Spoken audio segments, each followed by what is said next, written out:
Hey, how's everybody doing?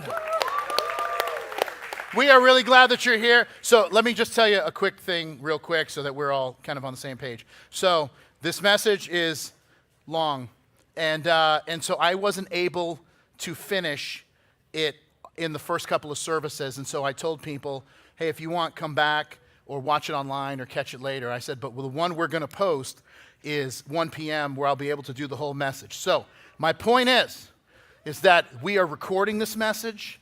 This is the one that will be in perpetuity. From now until Jesus comes back, this is the message. So I need everybody at 1 o'clock. Like, you guys, you're with me? You're in it? We there? Okay, so we're going to do it. All right, very good. As long as we're on the same page. And I think we could all be on the same page as well, that there are some questions that should never be asked. Because, knowledge is power, blah, blah, blah. But there are questions that make life a little awkward. And if you have kids, you know exactly what I'm talking about. One time, years ago, I took my kids to Lion Country Safari, which, by the way, is my kind of zoo. I don't even have to get out of my car. Like, that is like seriously my thing. And so, but there was this weird moment when we were stopped, and then there was this, how do I describe this? There was a wildebeest that was, shall we say, mounting a female wildebeest, and then my 4-year-old daughter says, "Dad, what are they doing?" And I'm like, "Well, funny you ask. They're ask your mom." And then my son Xander, who was about 6 at the time, says, "Livy, it's obvious. She's giving him a piggyback ride." And I'm like, "Yes, that's what they're doing. That's right." And so there's also questions that we ask that we don't want an honest answer. You ever ask somebody how they're doing and they tell you? I'm telling you, that's like a weird, like, "Hey, how's it going?" "Well, since you asked," like, whoa, I was just being polite. I didn't want any information. And then speaking of awkward questions, I used to have this thing that I would say, and because sometimes I see people that come to Calvary or used to come to Calvary, or they've been here for some reason. They don't attend here, but they know I'm a pastor or whatever. And so I talk to people all the time. But I used to have this question that I would ask, this thing I would say, it's hilarious. When people wouldn't be able to quite place me. They'd be like, "I know you from somewhere, you look so familiar." And so I had this thing I would always say, said it for years. And whenever someone would say that, like, "Goodness, where do I know you from? You look so familiar." I would say, "Have you ever been to prison?" And which that is hilarious. And everybody has a good laugh, and then that's kind of the end of that, until one day, this girl comes up to me in a supermarket, and she says, "Wow, you look so familiar. Where do I know you from?" And I say, "You ever been to prison?" And she's like, "Well, that was a different time in my life." And I'm like, "Oh no." And she's like, and she just kind of puts her head down and walks away, and never, it's like, "Okay, yeah, I got to retire that joke, and I can't do it." And but there are questions that we need to know the answers to, because they influence what we believe, and they influence how we behave as Christians. And this is especially true when it comes to Bible prophecy and the intersection of Bible prophecy and real life. And so what I want to do in our time together is I want to answer 3 questions that I believe are going to shape how you view the world and how the Bible wants to inform our worldview. Now, before I get started, and we talk about this all the time, we talk about worldview, we talk about worldview issues, but what I want to do is, let me define what I mean when I say worldview. And I put it here in your notes, your worldview is a comprehensive perspective. It's a comprehensive perspective that encompasses your beliefs, your values about the world and life. It's a comprehensive perspective that encompasses your beliefs and values about the world and life. And that means this, that your worldview is how you view the world. It's how you view life. It's how you view reality. And as Christians, the number one thing that should inform our worldview and shape our worldview is the Bible. And that we believe that God and His Word not only educate us on the best possible way to live, but it helps us view reality properly. And that's what I want to spend some time talking about today. There is so much happening in the world. And there is so many ways to view what's happening in the world. And if I'm being honest, there's a lot of worldviews out there. There's many different worldviews, of course. And there's different worldviews that are trying to explain how everything that's happening in the world makes sense. And a lot of it doesn't hold up under scrutiny. And so what I want us to have is a faith and a worldview that when it's questioned or challenged is not only able to withstand it, but also thrive under it. So first question we're going to answer if you are a note taker, and that is modern Israel the same as biblical Israel? Now, one of the things that people will say, and even some Christians will say this, because they don't like the idea. They'll ask the question because they don't like the idea of Christians supporting the modern state of Israel. Now, but to answer that question, what we believe, is there a connection between modern Israel and ancient Israel? We've got to go all the way back to the beginning and to see the promises that God made and to whom were they made. So we see this in Genesis chapter 15 is where we're going to be, and that's where we'll start. Look at verse 1. It says, after these things, the word of the Lord came to Abram in a vision, saying, do not be afraid, Abram, I am your shield, your exceedingly great reward. But Abram said, Lord God, what will you give me, seeing I go childless, and the heir of my house is Eliezer of Damascus? Then Abram said, look, you have given me no offspring, and indeed one born in my house is my heir. And behold, the word of the Lord came to him, and saying, this one shall not be your heir, but one who will come from your own body shall be your heir. And then he took him outside and said, look toward heaven and count the stars if you're able to count them. And he said to them, so shall your descendants be. And he believed in the Lord, and he counted unto him for righteousness. Then he said, I am the Lord who brought you out of Ur of the Chaldees to give you this land to inherit it. And if you pause there and give me your attention. So we drop into Genesis 15, and Abraham has just rescued his nephew Lot. His nephew Lot has been kidnapped, and then he decides to mount up. He's got him and 317 servants in his house, and they all go on the offensive to rescue his son Lot. And he takes on these kind of 5 kings that are in these various areas, and what is now called the Battle of the 5 Kings. Abraham is victorious and gets his nephew back, but now he's laying there at night, and he's thinking, what happens if there's retribution later? What happens when they find out where I live and they decide that they're coming after me for defeating them and rescuing my nephew? And so that's why God, the word of God comes to him and says, Abraham, don't be afraid. I am your shield, your exceedingly great reward. And the conversation then turns to the promise that God made him in Genesis chapter 12, that God would multiply his descendants and give him the land of Canaan to be his and to his descendants. And this is very important because the covenant that God makes with Abraham always involves 2 things. It always involves the multiplication of his descendants, and number 2, it involves the land of Canaan as a possession. And so right here, God is repeating the promise to Abraham, and then he's going to do something even more drastic to show that he's very serious about the thing that he's doing. And so I want to show you in verse 8, and I'm going to read the whole thing, and then we'll talk about it. In verse 8, he says, and so he said, Lord God, how shall I know that I will inherit it? And he said, bring me a 3-year-old heifer, a 3-year-old female goat, a 3-year-old ram, a turtle dove, and a young pigeon. And he brought all these to him and cut them in 2 down the middle and placed each side opposite the other, but he did not cut the birds in 2. And when the vultures came down on the carcasses, Abram drove them away. And when the sun went down, a deep sleep fell upon Abram.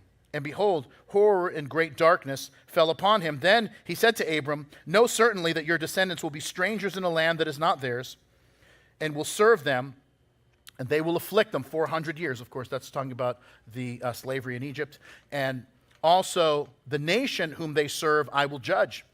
And afterward, they shall come out with great possessions. But as for now, you shall go to your fathers in peace. You shall be buried at a good old age. But in the 4th generation, they shall return here, for the iniquity of the Amorites is not yet complete. And it came to pass when the sun went down and it was dark, that behold, there appeared a smoking oven and a burning torch that passed between those pieces. And on the same day, the Lord made a covenant with Abraham, saying, to your descendants I give this land, from the river of Egypt to the great river, the river Euphrates, the Kenites, the Kenizzites, the Cadmonites, the Hittites, the Perizzites, the Rephaim, the Amorites, the Canaanites, the Girgashites, and the Jebusites with the electrolytes. And now, let me explain what's happening here. What's happening here, what we are witnessing, is what's called a covenantal walk.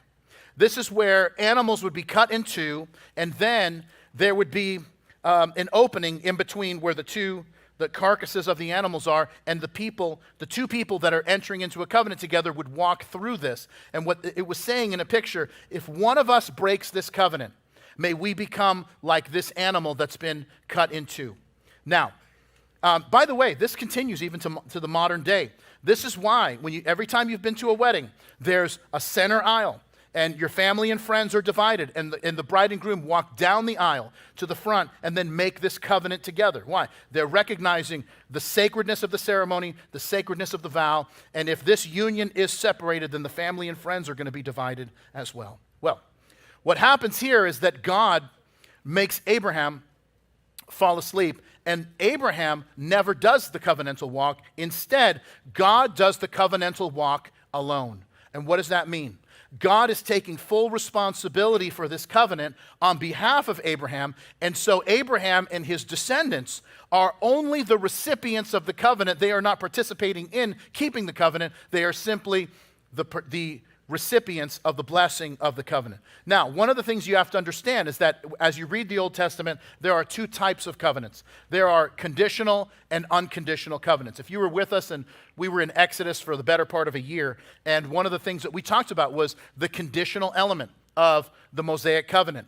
That in Exodus 19, when the people are getting ready, and it's like, if you will do this thing, you will be my people. And if you don't do this thing, then you're going to experience the curse that comes from not obeying. And so this is part of the issue. This is repeated again in Deuteronomy chapter 26 and Deuteronomy chapter 28, where the covenant is renewed. The if-then scenario that happens. If you do it, you'll be blessed. If you don't, you will not. This covenant with Abraham is not conditional, it's unconditional. It first appears in Genesis chapter 12 when God calls him. God reiterates it here in a moment of fear when he's saying, God, are you going to ever fulfill this promise in me? And then it is repeated again in Genesis chapter 17 when God gives him the sign of circumcision, that becomes the sign of the covenant for future generations. Now, here's what this means. That the descendants of Abraham are God's people and will always be God's people, and the land of Canaan is theirs to dwell in. Now, here's where the challenge is. The challenge is, and I told you this last week if you were here, that in 132 AD, Israel ceased to exist as a nation. It was renamed, and the Jewish people were totally kicked out. And so what happens is that we have almost 1,900 years of history where Israel as a nation doesn't exist, and we have all these promises of what God is going to do for the nation of Israel in the future. And so what you have is you have the Catholic Church and many leaders in the Protestant Reformation in the 16th century and on that start to believe that because there's no Israel, then what it must mean is that the church replaces Israel, and so the church is seen now as spiritual Israel that inherits all of the promises that are given to Israel. And as I mentioned, this is because Israel has ceased to exist. And since there's no literal Israel, then both Catholic and Protestant theologians are kind of spiritualizing the text to make it seem like it's that these promises to Israel are fulfilled in the church. And in all fairness, if we were living 500 years ago, maybe we would have thought that. However, we don't live 500 years ago. We know now. We live now, and as I mentioned last time, there has never been a nation that has existed, ceased to exist, and then has come into existence again. But this view that the church has replaced Israel is called replacement theology, and people who believe in this, they don't particularly like replacement theology, because it's not that the church has replaced Israel. They'll say that the church is spiritual Israel and has inherited all of the promises, and so they prefer the term called supersessionism. We don't believe that here. We believe in something that's called post-supersessionism, if you want to be interesting, keep it interesting. Post-supersessionism is that Israel and the church are separate. They have their own promises, their own plan that God has for them. But, if you want to go to lunch today, I'm going to be very impressive. You can get some friends and get some nachos and start talking about the differences between, super sessions and post-super sessions, you are going to impress the server at Chili's big time.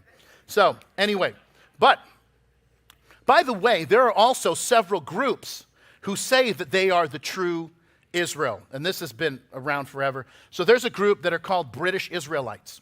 The British Israelites believe that the British monarchy actually are the descendants of King David. And so, which that has, by the way, no basis in reality, but that's just kind of where they're at. And so, and the whole idea where this comes from is that the word ish in Hebrew means man. And so this idea that they are, British is that they say that is of Hebrew origin. And so then the crown in England are the descendants of David. And then the European countries are different tribes of Israel. So you have the Danish. And so the tribe of Dan is like Dan-ish, right? Dan's man. And so so you have the British, you have the Danish, and of course the oft-mentioned foolish. Those are also there. And so now, this is an insane theory that no competent scholar takes seriously. There's also another group that are called Black Israelites. This is a group that believes that the African countries are actually the tribes of Israel. This is all based on a misreading of Deuteronomy 28. Anyway, there's no reason to talk. It's just way off. My personal favorite is a group that are called the Gathering of Christ, who believe that African Americans, Native Americans, and Hispanics are the true Israelites. You didn't think Hispanics were going to get out of this, like not get in it. Like, oh, they're in it. They're in it. And so anyway, and if some Hispanic guy comes up to you and he's like, hey, man, I'm from the tribe of Levi. Like, no, hey, man, you're about as Jewish as a Paparayana. So move on. Let's move it along, all right? So anyway, so it still begs the question, and that is modern Israel biblical Israel? And once again, what it means is, are these people still the same people who inherit the covenant that God made with Abraham? So here's a way to define that and explain it. Even when Israel did not exist as a nation, Israel still existed because Israel ultimately is the Jewish people are Israel. And so for 1900 years, there was no country of Israel, but the Jewish people, Israel as a people, still existed because the Jews still existed. And when Jews were persecuted throughout the last 2,000 years, nobody ever stood up and was like, hey, you're persecuting me. No, you got to understand, we're not the same people. We're like the other guys. It's like, like Oreo and Hydrox, we're different. It's like, no, everybody knew. Like nobody was differentiating. Everybody understood that if you're Jewish, you are descended from Abraham and part of that promise. And when it came for the purpose of persecution, nobody was making a difference. And once again, so were there Jews between 132 and 1948? Of course. So Jews never ceased being God's people when they were afforded the opportunity to come back into their own land. This argument makes no sense. But what some Christians will do is object, and they'll cite Paul in Romans 11, where he says, yeah, but listen, Gentiles have been grafted in. That's true. But being grafted in is not the same as the church replacing Israel.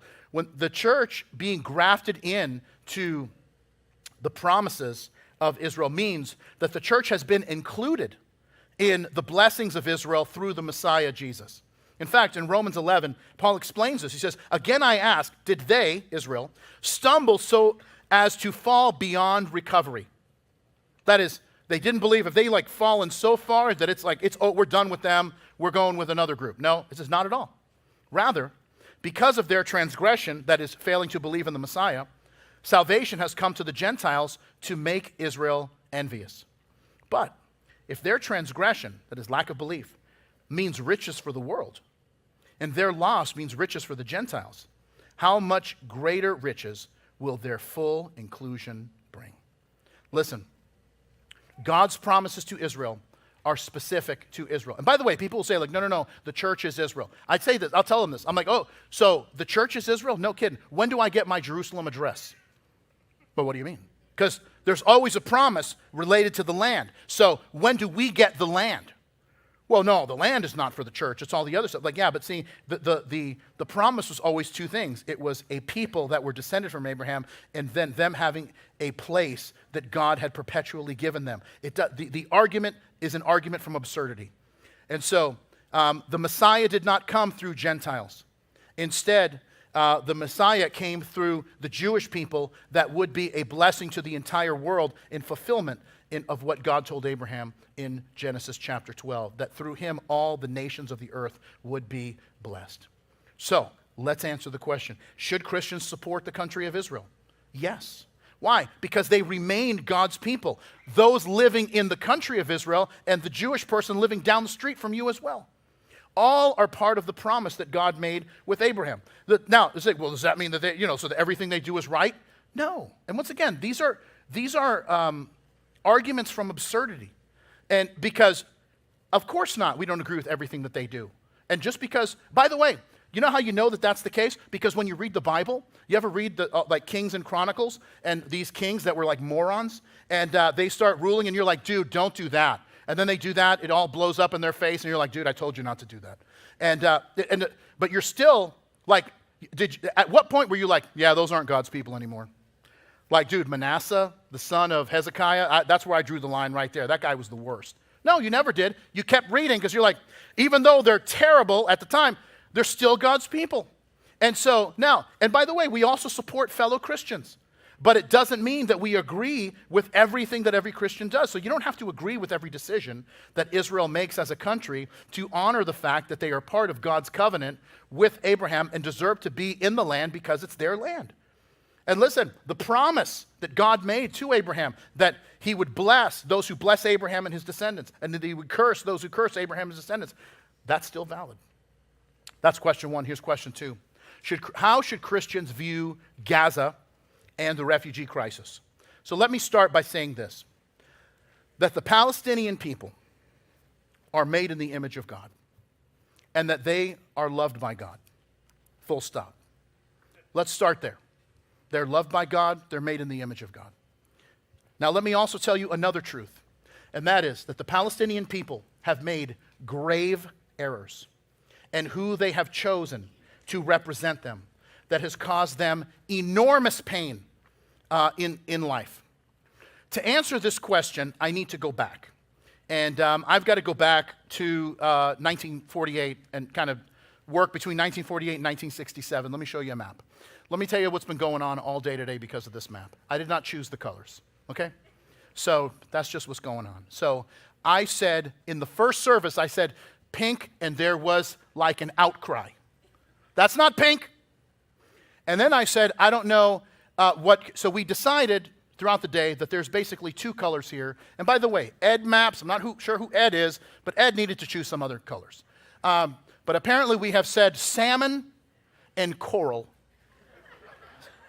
By the way, there was not one man in this room throughout the service that was like, that does kind of look like a coral to me. And anyway, so I said, this is salmon. And there was an uproar. And they were like, no, that's coral. And I kid you not, in the first, it was at 9 o'clock this morning, I said, I ate a piece of salmon recently, and this is exactly what it looked like. And then there was a girl sitting in the second row, right where you girls are, and she said, no, that's because salmon looks different after it's cooked.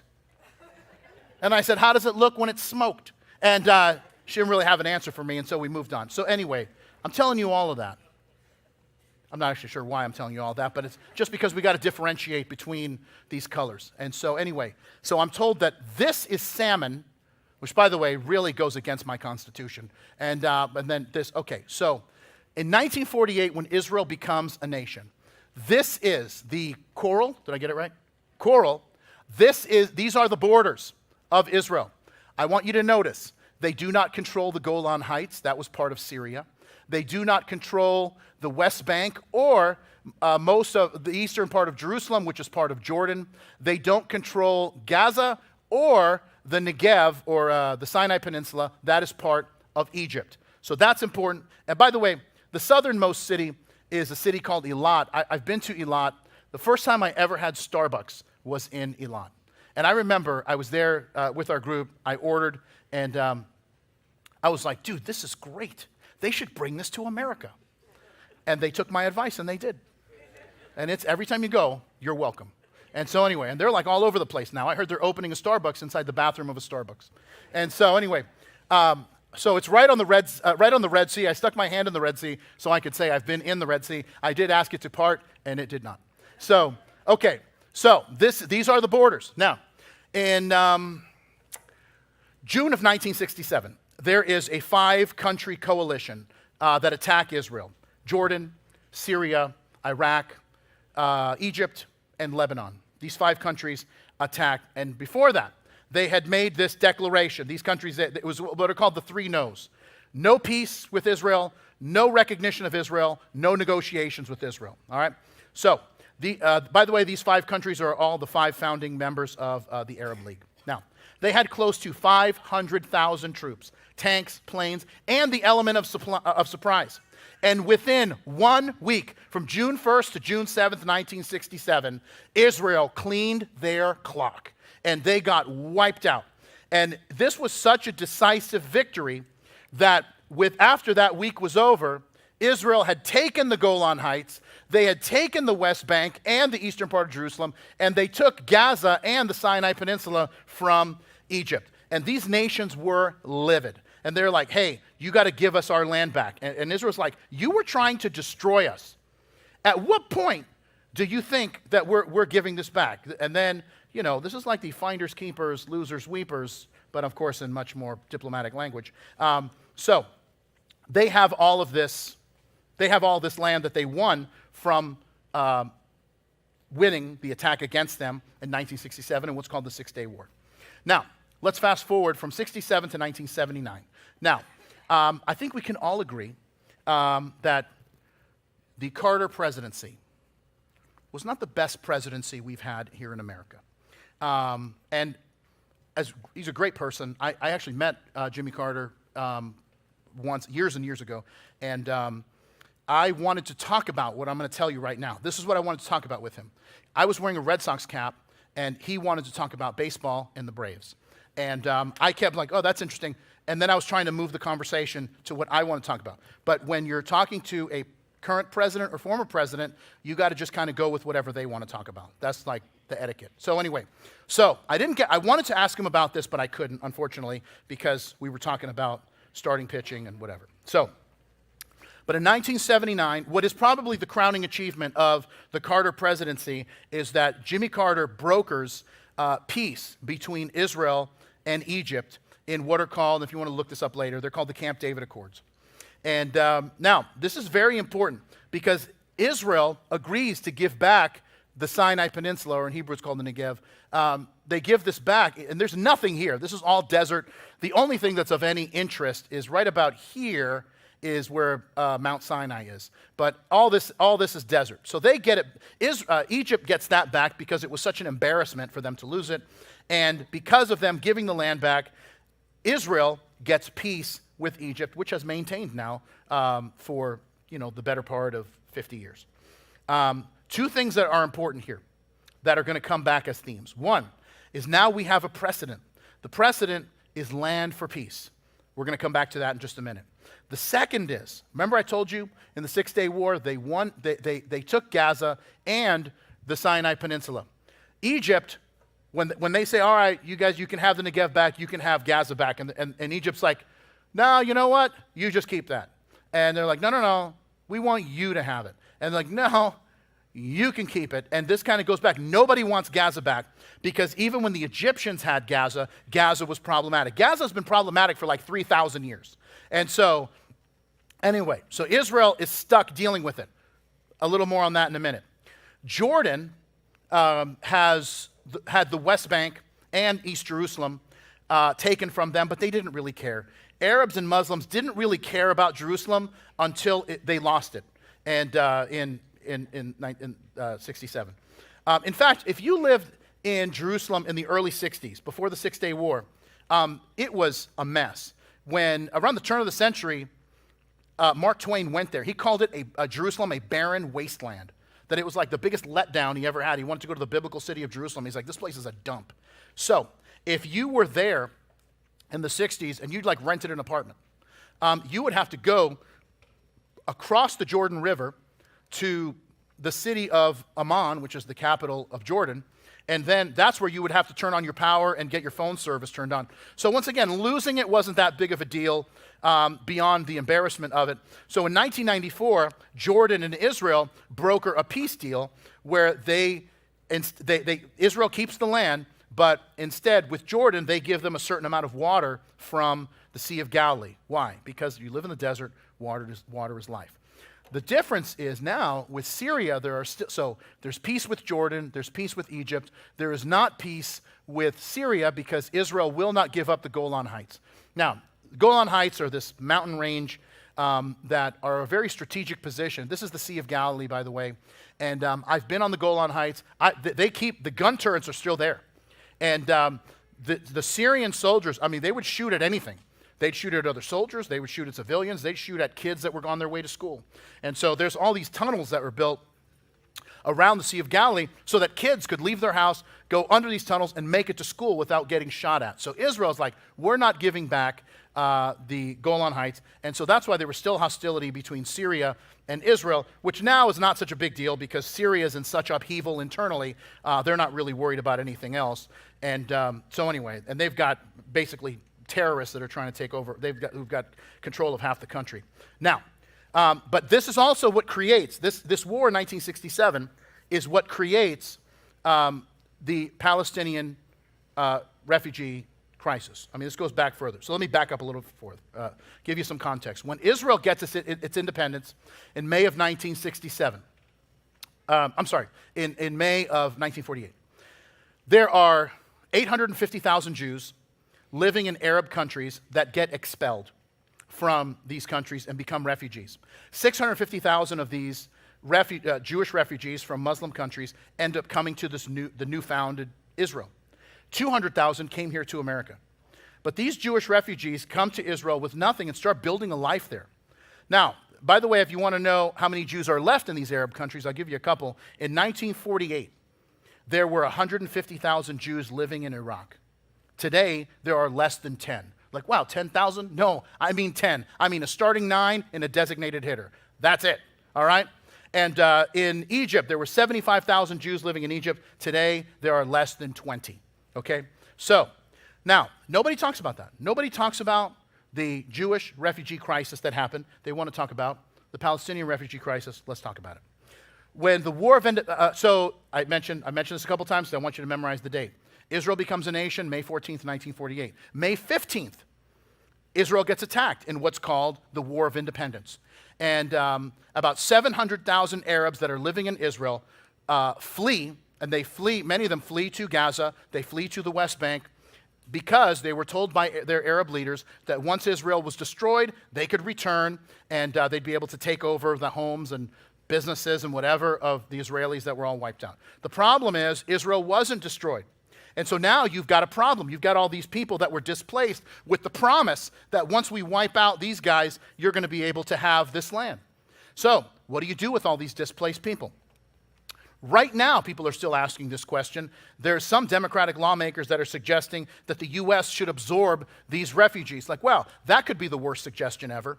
And now, the question is, why don't the Arab or Muslim nations absorb them? Because after all, 99% of the Palestinians in the West Bank are Muslim.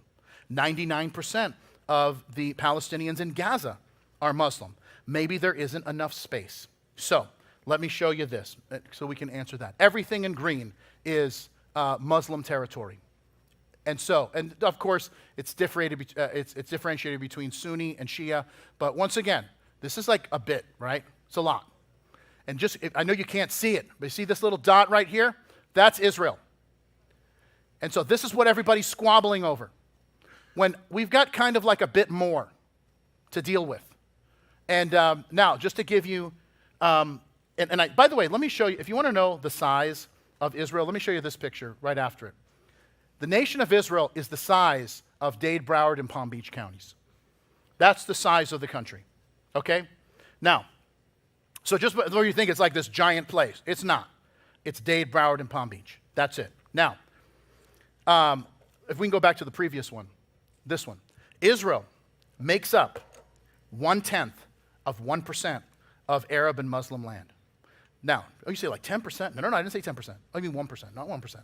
1% of Arab and Muslim land. Now, I understand that not all Arabs are Muslim, not all Muslims are Arab, but they are a majority in the region.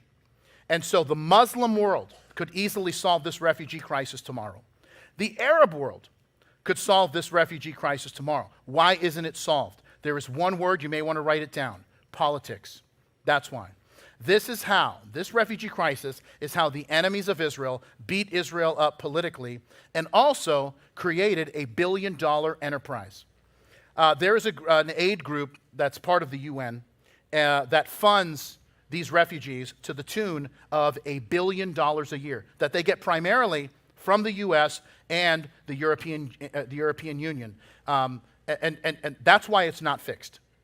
If I said to you, I'm going to give you $1 billion to fix the shed in your backyard, and you say, I'm sorry, I didn't get to it. I'll get to it next year. And I say, sure, no problem. In January 1, you get another $1 billion.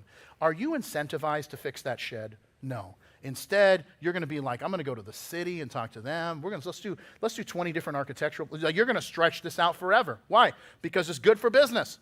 And so, think about this. Have you ever wondered why it's impossible to fix Social Security in this country? And because here's what I am absolutely convinced of. This group of people, right?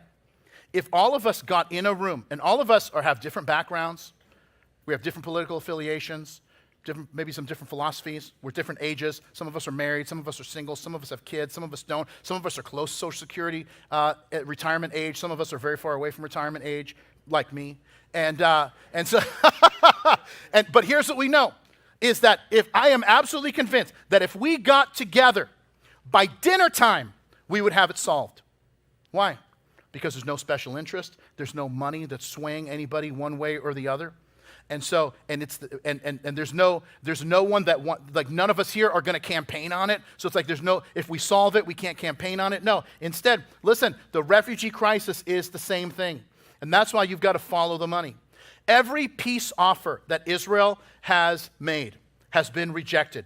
And not because Israel is not giving them everything they want. In the last round, Israel gave them everything they want, and they even threw in East Jerusalem. Like, you had it before, we'll give you that back too. And the Palestinians have said, no, why? Because peace is bad for business. And if you create a Palestinian state, the money goes away, and that's also bad for business. Yasser Arafat, in 1964, founded the PLO, the Palestinian Liberation Organization. Today it's called the Palestinian Authority. In 2004, he died. His daughter, Zawa Arafat, is his only heir. And recent reports vary. But the most recent report is she is worth anywhere from $3 to $8 billion that she inherited from her dad. And it's like, well, what did her dad do? He just cashed checks. That's pretty much all he did, and said no to every peace agreement because peace was not good for business. By the way, one last thing before we move on, and this is the thing about this conversation that makes me crazy, is when people say, well, it's a very nuanced conversation. It's really not a nuanced conversation. What you have for lunch today is a more nuanced conversation than this one. You have a group like Hamas that rapes women, kidnaps people, uses children as human shields. These are not the good guys, all right? I'm sorry, they're not. And Israel seeks to stand in the way to keep that from happening. Now, does that mean Israel's perfect? No. But there is a different philosophy. Israel values life. Hamas is obsessed with death. And that is not my opinion. That is these two diametrically opposed philosophies, these two diametrically opposed worldviews that come into conflict. In fact, let's make it even easier. What would happen if one group put down all of their weapons? What would happen the next day? If Israel laid down all of their weapons, you know what would happen the next day? Israel would cease to exist. You know what would happen if Palestinians and the Hamas leadership put down all their weapons today? Tomorrow, there would be peace. And listen, now, and here's what people are going to say. And this is the well, you know that Hamas isn't the Palestinian people. That's true, but yet it's also kind of not true, because Hamas is the majority of the elected government of the Palestinian people. In 2005, Israel pulled out of Gaza completely. And they just said, listen, guys, we're out. And they just gave it over to the Palestinians. That was in the middle of 2005. You know what they did in January of 2006? By a margin of 82% voted in Hamas as their leadership. Check the polling. And Hamas has had very favorable ratings within the Palestinian population until what happened on October 7th, and now it's plummeted a bit. This is not a nuanced conversation. This is the difference between a philosophy of life and a philosophy of death. Okay, third question. Do Palestinians have a right to the land of Israel? Now, to answer this question, we got to go back. And remember, last week I told you this, that in 70 AD, the temple was destroyed, and it began the diaspora, that is the scattering of the Jewish people throughout the earth. Well, about 50 years later, there were a lot of Jews that still remained in Israel, and in 120 AD, the Emperor Hadrian gave Jews permission to rebuild the temple. And so they started. When the Samaritans found out, now the Samaritans were a group of people that were half Jewish and half something else, just because of intermarriage. So there was a lot of prejudice between the two groups. Samaritans hated Jews, Jews hated Samaritans, and so part of it was, oh man, I don't have time to talk about this. Okay, this goes back to the intertestamental period and the period of the Maccabees. We celebrate Hanukkah is part of the Maccabean revolt. Well, anyway, then there were these, okay, I'm talking about it. I don't want to talk about it. So anyway, it goes back to this guy who was a Maccabean whose name was John Hyrcanus, and he did all kinds of crazy stuff.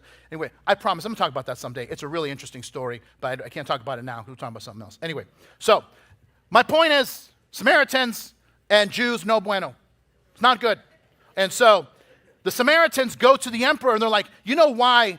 They're not trying to rebuild the temple. They're rebuilding the temple because they're getting ready to revolt against Rome. Well, of course, then Hadrian believes them, and he halts the building of the temple because he believes that they're going to revolt, and so the work is stopped. Now, we're going to go about 12 years into the future, 132 AD. Led by a man, the Jews revolt again in 132, led by a man named Simon Bar Kokhba. Bar Kokhba is believed by Rabbi Akiva, who to this day is still one of the most revered rabbis in Judaism. He believes that Simon Bar Kokhba is the Messiah. They gather thousands of people. They start rebelling against Rome. They slay the 12th Roman legion, which is famous for just how fierce they were. And they overthrow the Roman yoke for 3 years. In fact, there are coins that were minted that you can find in museums. You can see them online. That says, on the one side of the coin, it says the year of our deliverance, and then on the other side of the coin, it's a picture of the temple. And so they were planning on rebuilding the temple. Within 36 months, the Romans kill Simon. They kill his followers. The Sanhedrin, which is the Jewish Supreme Court, label Simon as a false Messiah, and Rome regains control of the region. At this moment, Hadrian is so done, he goes and he orders a temple to the god Jupiter built on the Temple Mount. He makes it illegal for any two Jews to be caught speaking in public to each other. He changes the name of Jerusalem to Aelia Capitolina, that is the capital of Hadrian. It was changed back to Jerusalem in 324 by Emperor Constantine. And Hadrian also changes the name of Israel as a country, and he names it after the perennial enemies of Israel as a slur on the Jewish people, and he calls it Philistine country. Now, the word Philistine in Latin is Palestine, and that's how the word is in use today. So he renames it because he's trying to purge any Jewish identity from the region. By the way, it's the same reason why the British used it when it was under British mandate, because they're trying to purge any Jewish identity from the region. That's why you got to understand something. When we answer this question, there is no state of Palestine.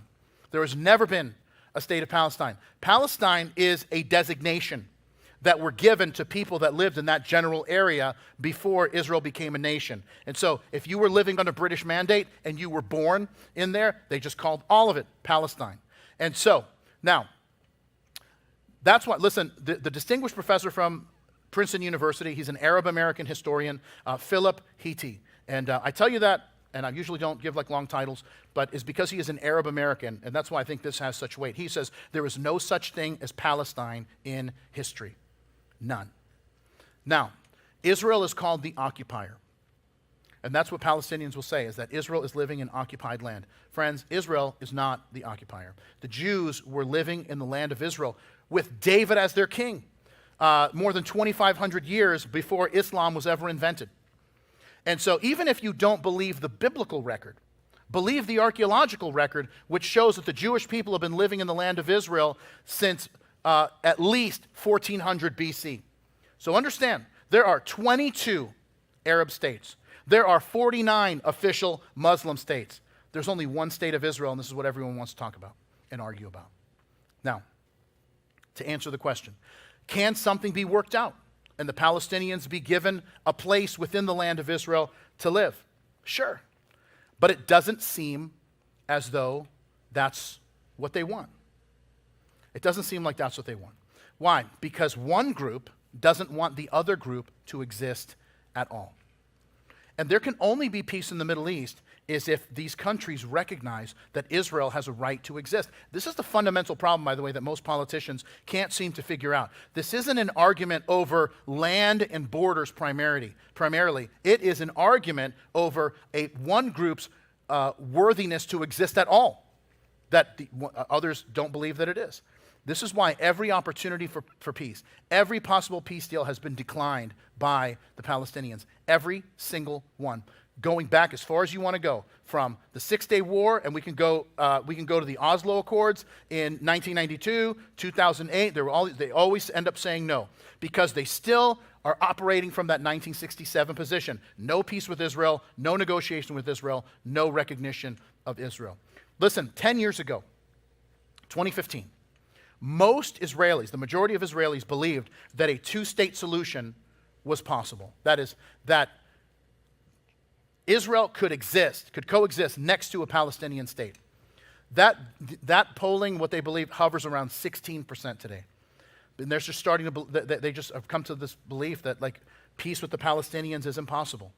Why? Because the Palestinians reject every offer. Listen, the doctrine that they have lived by since their founding in 1964, Yasser Arafat said it this way: we do not want a Palestinian state next to Israel. We want a Palestinian state instead of Israel. That sentiment has not changed. As I said, there cannot be peace when one side doesn't want the other side to exist. And that's what brings me to the next thing I want to talk about. When you hear what's being said in protests and college campuses, when they talk about from the river to the sea, the full phrase is from the river to the sea, Palestine will be free. What does that mean? The eastern border of Israel is the Jordan River. The western border of Israel is the Mediterranean Sea. What they are saying is, from the eastern border of Israel to the western border of Israel, they are calling for the elimination of the Jewish state and for it to be replaced with a Palestinian state. And then here's the other thing. People go, but Israel is an apartheid state. They practice racial discrimination. Okay, a basic understanding of Israel completely refutes that. Israel, of course, as you would expect, has Jewish citizens. They also have Arab citizens. Some of those Arabs are Christians. Some of those Arabs are Muslims. In fact, 20% of Israeli citizens are Arab, and those Arabs are serving in all areas of Israeli government, including a Muslim Arab that serves on the Israeli Supreme Court. So anybody who tells you otherwise is either uninformed or actively trying to deceive. And when people they'll talk about the Zionists, right? And they talk about Zionism like it's a slur. Let me first define it. Let me tell you what Zionism is. Zionism is the belief that Israel has a right to exist. It has a right to exist as a nation and pursue its interests and defend itself in the land that God gave them. You got a problem with that? We got a problem. By the way, God is for Zion, FYI. And I'll give you a verse, Psalm 132. The Lord has chosen Zion, and he has desired it for his dwelling place. When Jesus returns, you know where he's going to rule? On David's throne? From Mount Zion. And by the way, listen, we're even talking about Israel today because of what it's become. As I told you, for a millennia, Israel was a wasteland. And one man changed that. A guy named Theodor Herzl. Theodor Herzl, in 1896, he wrote a pamphlet that was called the Jewish homeland. He established the Zionist Congress and said that the Jewish people would not be safe without a homeland of their own. How did Herzl come to that conclusion? He was a newspaper reporter, and he was covering the trial of a captain in the French military named Alfred Dreyfus. This is in 1895. Dreyfus was Jewish, but he's also a French officer, and he was accused of treason and giving information to the Germans. Now, another officer was implicated whose name was Ferdinand Esterhazy, and was found not guilty, even though there was evidence linking Esterhazy to the treason. And so even though there was no evidence against Dreyfus, he was found guilty and sentenced. And from that moment, when Herzl sat in the trial, he realized that Jews would never be safe until they had a homeland of their own, and that's how modern Zionism was born. Let's fast forward 20 years to about 1917. 1917, World War I. And General Allenby is the leader of the British forces. He takes control of the Middle East and sets up his forces in Jerusalem. He's very favorable towards the Jews because of the anti-Semitism that he saw. But also, Britain believed that there was a debt that needed to be repaid. World War I was not going well for the British in their fight against Germany. And there was a Jewish physicist living in London whose name was Chaim Weizmann. Chaim Weizmann developed a new type of munition that turned the tide of the war against the Germans and for the British allies. Now, the British wanted to reward him, and all he asked for was for the Jewish people to be allowed to go home to the land of Israel. That is how the Balfour Declaration was worked out. Balfour was the British foreign minister and made a declaration that announced their desire to establish a Jewish homeland in their ancient home of Israel. Now, at the same time, and this is the part that is amazing, you had people that were moving from all over the world around the turn of the century that were turning. There's one guy whose name is Eliezer Ben Yehuda. And Ben Yehuda was Romanian. And he says to his family as they're moving from Romania to Israel, and he says, these are the last words that you will ever hear me speak that are not in Hebrew. His family moved there. They spend the rest of their life in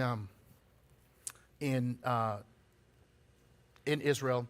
And today, you go to Jerusalem, the main street is called Ben Yehuda Street because he is noted as the person who literally resurrected the Hebrew language. It was only used in the synagogues. It was only used in reading Torah. It was not used in everyday life. And the rabbis will say this, that prior to Ben Yehuda, people knew Hebrew. After Ben Yehuda, they spoke Hebrew. And so, anyway, so there was all this amazing things that were happening all at the same time. And so people started returning, and they just started working. They went to Israel, they started buying land, and they were working to make it grow again. They converted swamps and desert lands into this blossoming agricultural kibbutzim, these incredible communes that were growing. There was this increase in economic opportunity in this land, and now more and more Muslims became gravitating towards the region to take advantage of the economic boom. Well, now let's go to the 1930s, and Nazi Germany rises. And you know that story. The Holocaust claims the lives of 6 million Jewish people, and then the world begins to see what Theodor Herzl had been saying for 50 years before. And by the way, the Holocaust was more than Hitler's racism and hatred towards the Jews. Adolf Hitler was obsessed with the occult, with demonic teaching that completely influenced his hatred and desire to exterminate the Jewish people. Why? Because hating the Jewish people has always been part of Satan's plan. From killing the male babies in Egypt in Exodus, from Haman's desire to wipe out the Jewish people at the time of Esther, to Herod wanting to kill the Hebrew children in Bethlehem at the birth of Jesus, killing Jewish people is always satanic in origin. So the UN votes to give Israel their homeland. By the way, Jordan became a country in 1946, 2 years before Israel. At the time, it was called the Hashemite Kingdom of Transjordan. And the UN's goal was to then establish an Arab state and a Jewish state. Have you noticed that no one questions Jordan's right to exist, even though they have no connection to that area? Jordan is made up of 3 ancient countries, Edom, Ammon, and Moab. In fact, The first ruler of Jordan, King Abdullah I, wasn't even born in Jordan. He was born in Saudi Arabia at Mecca and is a direct descendant of Muhammad. And his brother as well. His brother Faisal becomes the king of Iraq. Abdullah dies, his son rules in his place, and then, of course, Faisal dies, and you might know his famous cousin who ruled in Iraq, whose name is Saddam Hussein. Now, all of Israel, and let me show you this. This was part of the British Mandate. All of this was going to be Israel. All of this, what was called Palestine, and then what was called Transjordan. This is what was mapped out by the British to give all of this to the Jewish people as the new Jewish state. After World War II, the Arabs went crazy, and it was split. And then they gave the majority of it to the Arabs became the Hashemite Kingdom of Transjordan, and then, of course, this became the state of Israel. By the way, I don't know if you know this, Iraq as a country did not exist until after World War I. No one is questioning their right to exist. Why? Because this is not a geographical problem. This is not a sociological problem.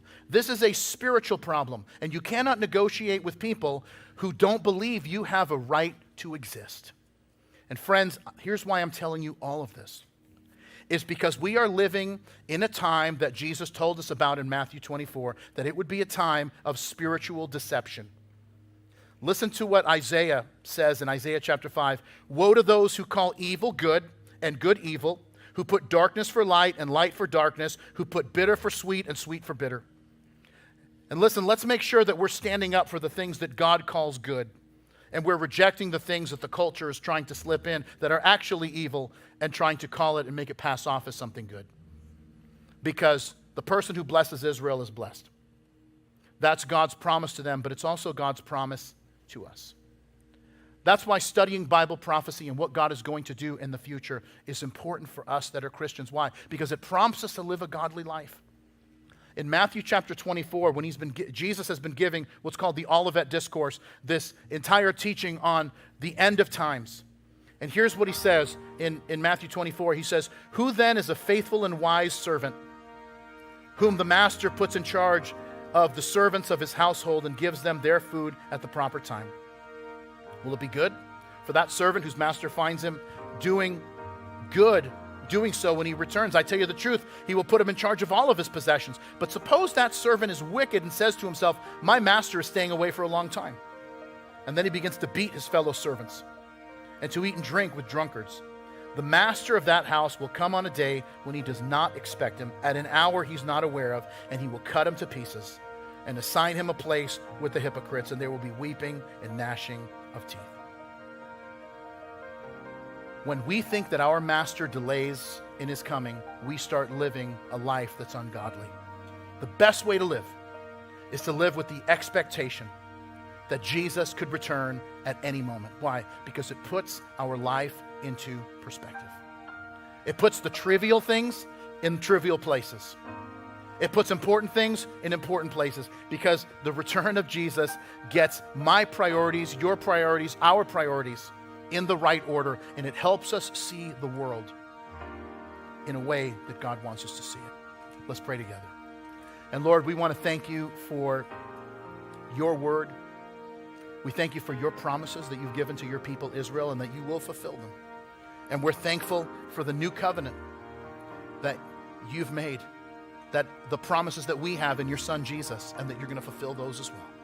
So we thank you for it, and we pray it in Jesus' name, and everybody said, amen. Amen.